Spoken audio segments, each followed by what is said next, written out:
Hello everyone, my name's Cliff and welcome to my channel. This is Cliff's Dark Gems. Today I'm going to wrap up all the books I've read in the month of January, and that includes 13 books with a mixture of graphic novels, some physical books and some Kindle books. Stay tuned.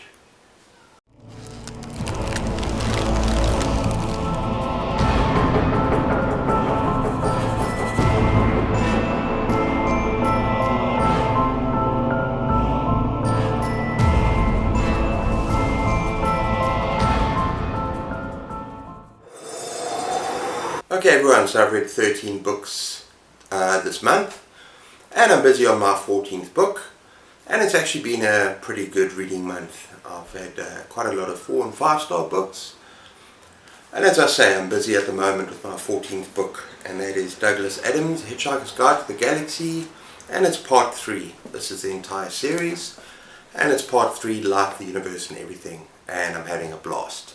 And it's just a lovely palate cleanser.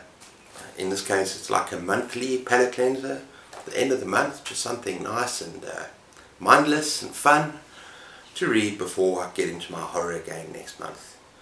So yeah, and really this is a lot of fun, and if you love science fiction or fantasy, hell, even horror, just anyone, I highly recommend this.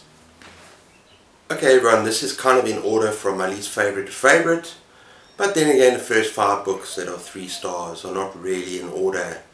I'm just putting this one here first because it was a reread for me, and that is The Haunting of Hill House by Shirley Jackson. As by now most of you know, this was not my favourite book. I did not see it as a classic, maybe it deserves to be, and I'm afraid the second time around I've realised, you know, sometimes you just have to accept the fact that there are some books that are just not for you, and this is one of them. Okay, another thing is that this time around I really did try and take it from a different angle. You know, I had a hard look at the character Eleanor and the house and what was going on there, and so I did actually find it a lot more interesting on this reread, but still, it's just not for me. The characters, the rest of the characters are incredibly annoying. This doctor's wife that comes and joins in this group in this Hill House, she is just the most annoying character I've ever read anywhere. I can't stand her, and of course that takes away from the enjoyment of the story. And look, I didn't find the book terrifying, horrifying. I kind of just, yeah, it's well written, and I can see why people will hold it in high regard, but sometimes you have to just move on, and that's what I'm doing now. So that is The Haunting of Hill House. Okay, next up we have H.P. Lovecraft, and this a story called Herbert West, Reanimator. I got it in this, The Call of Cthulhu and Other Weird Stories, and I really enjoyed this, but it's kind of unlike a lot of what Lovecraft writes. It's not part of the mythos, and it doesn't have any kind of cosmic horror elements into it. It's kind of almost like a parody of Frankenstein. It's very dark and grotesque, and kind of darkly humorous in my opinion. Kind of funny, but it's about, taken from the point of view of this friend. He's a narrator of this doctor who's a little bit of a lunatic, and he's got an obsession for dead flesh and for reanimating dead flesh, and it just takes a downward spiral from there, and it becomes more and more dark, and the kind of things he does just becomes more and more despicable. And yeah, I enjoyed it. One of the things I did not enjoy is that originally it was intended to be a series, so it's written as a series, and at the beginning of each chapter you kind of get a recap of what happened before, and that was a little bit, yeah, I didn't enjoy it. But still, it's just a solid 3 star for me. That is Herbert West, Reanimator, Lovecraft. Okay, next up on my Kindle, Nest of Nightmares by Liza Tuttle. Now I was a little let down by this, only because it was just, it's a vintage horror collection. It's just so highly esteemed, part of the paperbacks from hell, and I was so looking forward to reading this collection of dark tales. And for me it was seriously a mixed bag. There were some stories in there that I really didn't care for at all. Look, she writes superbly. There's kind of a subtle tone about her writing. Very much the stories are psychological horror, kind of the everyday. She gives this kind of sinister thing. But really, it's just such a mixed bag. And I think the biggest thing that let me down is that in pretty much all the stories, the ending is hopeless. It was a miss for me. And as I said on my Goodreads, I want a short story to knock it off the park. I want a short story to kick me in the guts. I want a short story to stay with me afterwards so that I think about it long afterwards. And these stories did not do that, with very few exceptions. And those exceptions are Bug House, which is actually an opening story. It's very nasty and it actually gets quite gross, and trigger warnings for rape. And yeah, it goes very weird places, and it's, yeah, pretty sick. But it's about a young woman who visits her aunt in a house that's falling apart, and everything is not as it seems. The other story that really hit a chord was Sun City, and this is probably the most horrific story of the lot. The last few pages will leave you like, okay, now this is horror. And it's about a woman who works a night shift, and she has nightmares about something that happened in her past.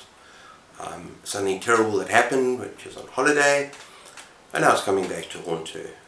So yeah, it's a creepy little book. Creepy little story. In fact, there were others that I really enjoyed, and that was The Other Mother and Need, and there was another one, I think the last story that I really enjoyed. I can't remember what it is.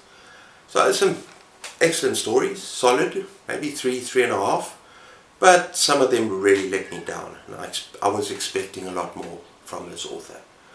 That is Nest of Nightmares. Okay, next up we have Dark Mountain by Richard Lehman. Now, this is probably the least favourite Lehman that I've read so far. I've read some really good ones, but it's still entertaining. And it's about two families that go on a camping trip. They go hiking and camping in the wilderness, and they happen to run upon this old witch woman and her hulking, horny son.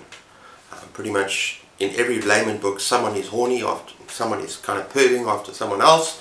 But yeah, it's these two, and causes all sorts of problems.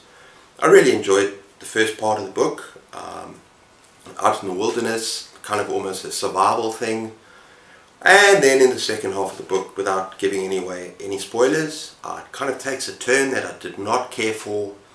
But then at the end, it was actually a typical Lehman ending. It was actually pretty brutal, awesome, and I enjoyed it. So I'd probably give it 3.5 stars.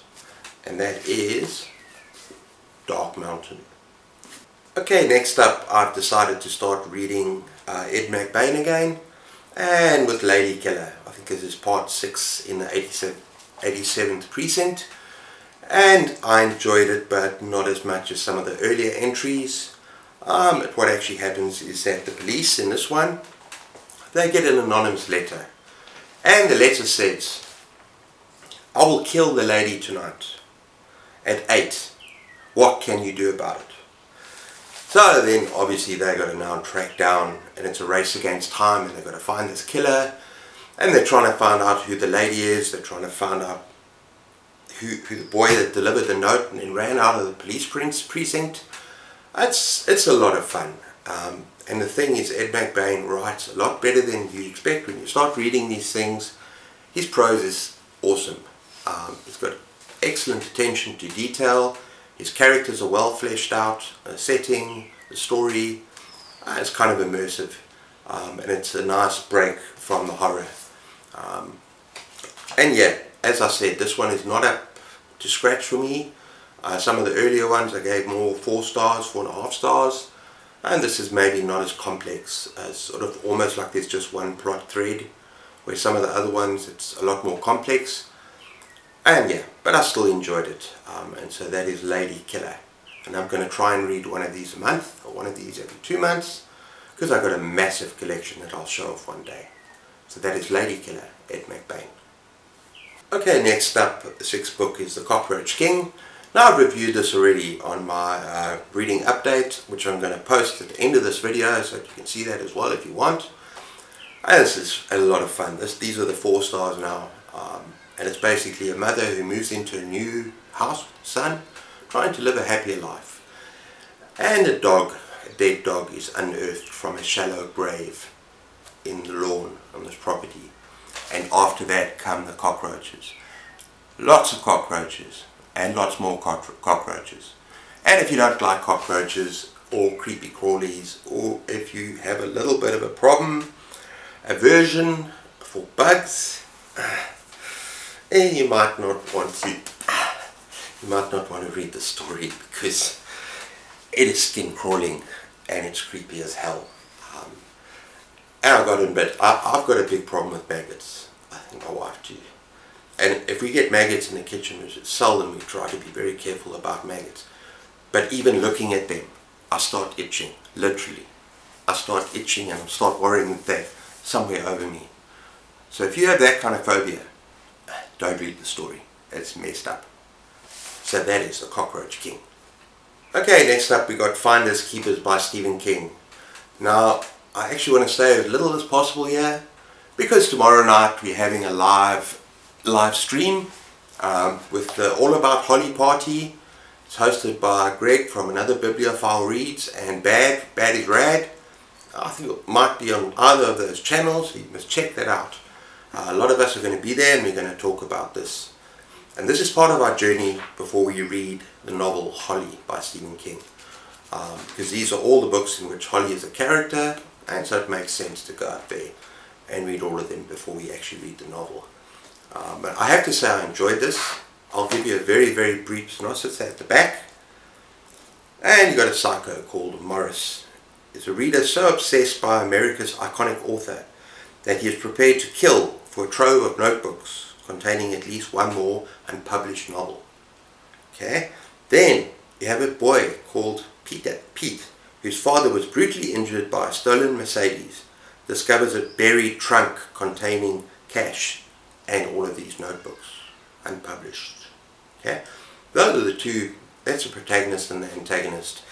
And I'm assuming you haven't read Mr. Mercedes, so I'm not going to say anything about the stolen Mercedes thing, but there's a lovely link to the first book in the series. And I'm not going to say anything more. It was an excellent book. It was 4 stars for me. I was a little bit upset because there's this group of basically this detective Hodge, this ex-detective, and Holly herself and someone else, sort of crime fighters, but they come into the story very late. But I actually don't want to talk about this book anymore. Come and join the live stream and enjoy and have a look and see what we discuss. That is Finders Keepers. Okay people, now we get into the 4.5 star territory, and we got Blankie, and this is by Keelan Patrick Burke, who's fast becoming a favourite author of mine, along with another one who I'm going to mention just now. And this is about a man who's basically suffering. He's lost his infant daughter. It's like a cot death sort of thing. And he just kind of goes down, becomes like increasingly dependent on alcohol to cope, and stares in front of the TV. He's not going to work. And then what happens is the child's blanket, called Blankie, security blanket, pitches up in her room. Which is kind of strange because she was buried with it. If that's a creepy premise, it all goes to hell from there. It's very hard hitting, very dark, very bleak, a study of loneliness, madness, kind of just isolation, not so much isolation but despair, just mourning and grief, and then it just really does blow up from there, and I thoroughly enjoyed it. And he has to go through all sorts of things because of this Blankie. Now I think the only problem I had with this particular novella is that I wanted more of the supernatural stuff. Instead of just focusing primarily on him, there was other stuff that happens in the novella, you know, the kind of nature of the evil. I'm not going to go into spoilers here, I'm not going to say too much. But I just wanted to know more there, because it was more hinted at, and you don't really know what's happening there. I'm not going to say anything more. But it's still a phenomenal novella. It's well written, beautiful prose. This guy writes really well, and I'd highly recommend it. And that is Blankie by Keelan Patrick Burke. Okay, next up we have Bloodchild by Octavia E. Butler. Pretty much very close to a 5-star for me. I'd never read this author before. I'm going to definitely read more of her works. It's a sci-fi, definitely a sci-fi kind of horror. And it's set on a planet in outer space somewhere, a distant planet, and it's about this alien species that coexists with humans. It's sort of a symbiotic relationship, but yeah, I'm not sure if it's completely equal. Now the aliens are actually facing extinction, and the only way that they can survive is if they plant their larvae in the human host. So there's a lot of kind of horror in this. There's a lot of body horror in this, but it's fascinating, and it's thought-provoking. In fact, this whole little short story, I think it's a little bit shorter than a novella, is very, very thought-provoking. It brings up all themes about free choice, and also the fact that on this, actually no, I'm not even going to say it, might be a spoiler. It's very short. Do yourselves a favour, read it, and that is Bloodchild by Octavia E. Butler. Okay, now we're going to my 5-star reads, starting with one of my new favourite authors, Chad Lutzke, and that is How the Skin Sheds. So this is my second 5-star in a row by this author. The one I read last time I absolutely adored, Skullface Boy, but this is very, very different. This is a splatter western, and it's extreme, and it's dark, and you need to check your trigger warnings for this one. When this man, and it's set in this like kind of Wild West, very harsh Wild West, and when this man goes to visit his sister, finds her brutally murdered, ripped to pieces basically, nipples missing, and her child is raped and scarred and left on the bed, and obviously that, well, the daughter and him, they go out with him, along with a recently freed slave, who happens to be one of his best friends, and the three of them go out on a sort of revenge trip to track down the killer, and have vengeance for the sister. And yeah, it's very dark, it's very gruesome, but it's just so incredibly well written, and the characters are so there. This guy is becoming one of my favourite characters, one of my favourite authors. I just love the way he writes, just so, not poetic, but just so imaginative. And some of these characters are just so off the wall, you really don't expect them. But I really, really enjoyed this, but it's not for everyone. It is extreme. Check your trigger warnings, and that is How the Skin Sheds by Chad Lutzke. Okay, next we're going to do a quick recap of 2 rereads I did, and 2 graphic novels by Clive Barker, and the one is A Thief of Always. This is a childhood favourite of mine. It's illustrated by Gabriel Hernandez, and yeah, just to revisit this, gorgeous illustrations. I don't understand, it's YA, but it can appeal to anyone, just with an open heart. The fact that it's Clive Barker who writes the Books of Blood, that can write a YA novel and a YA story as well as this, it's just phenomenal. And I just want to read the back very, very quickly to give you an idea. Mr. Hood's holiday house has stood for 1,000 years, welcoming countless children into its embrace. It is a place of miracles, a blissful round of treats and seasons, where every childhood whim may be satisfied for a price. Okay, so this is a picture of Mr. Hood here. Right, it's just beautifully illustrated, and it's a gorgeous story, and it'll always be a 5-star for me. And I just really felt this month like rereading it. So that is The Thief of Always. Okay, and the second Clive Barker graphic novel I just felt like reading this month is Tapping the Vein. I know I have actually looked at some different versions of Tapping the Vein. I think I've got a longer version with more stories, because apparently sometimes only like 4 or 5 stories, and of course they're all taken from the Books of Blood. And so I'm going to read the stories that are in this particular one. And I just want to show you the back cover. If you're squeamish, don't look. And pretty much all the stories, the graphics are just so, yeah, they're so graphic. The pictures are just so, they did such a good job with this. And it really brings it to life. And it sort of adds a new dimension to these Books of Blood stories. And the way it's actually written, even though it's a comic, it's a graphic novel, and it's written word for what Clive Barker writes with the stories. So this is one of my highly prized possessions. It cost me a bloody fortune, because it was, if you can see here at the bottom, $24.96. I bought it in a specialized store in Johannesburg, the only one of its kind, and it was wrapped up in plastic, and they sold it to me for $800 Rand, which is more like $40, $40. But still, I absolutely love it.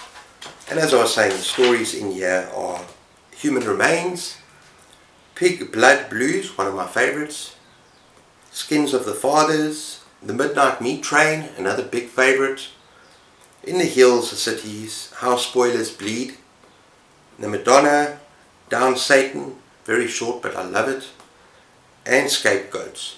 Now, I've actually done a lot of videos on Clive Barker, my top 10 Clive Barker, my Clive Barker collection, and I think I should actually link one or two of them at the end as well. And maybe some of the more popular ones. I know that one is really popular, it's got about 900 views, a lot of likes, so maybe I'll link that one for you so you can just check that out. But I love Clive Barker, he's my second favourite author. That is tapping the vein.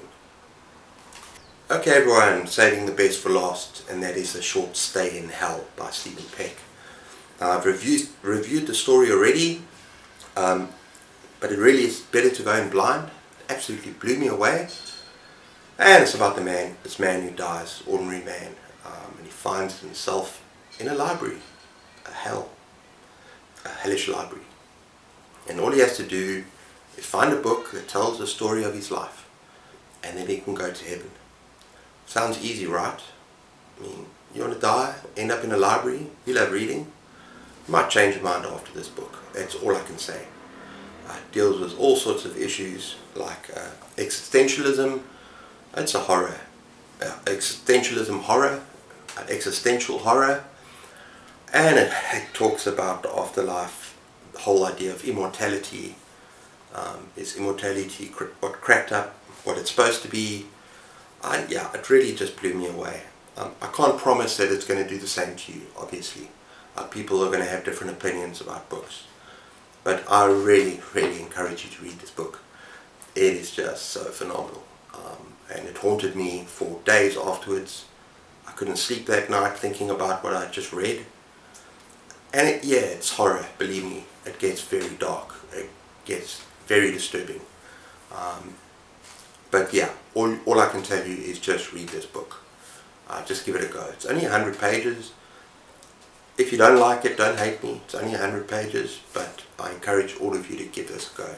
I'd love to know what you think. That is A Short Stay in Hell. Okay everyone, that's my reading wrap up for the month of January. Have you read any of these books? How did you feel about them? Talk to me in the comments deep dark down below. And yeah, let me know. And until next time, take care of yourselves, keep those pages turning, and cheers.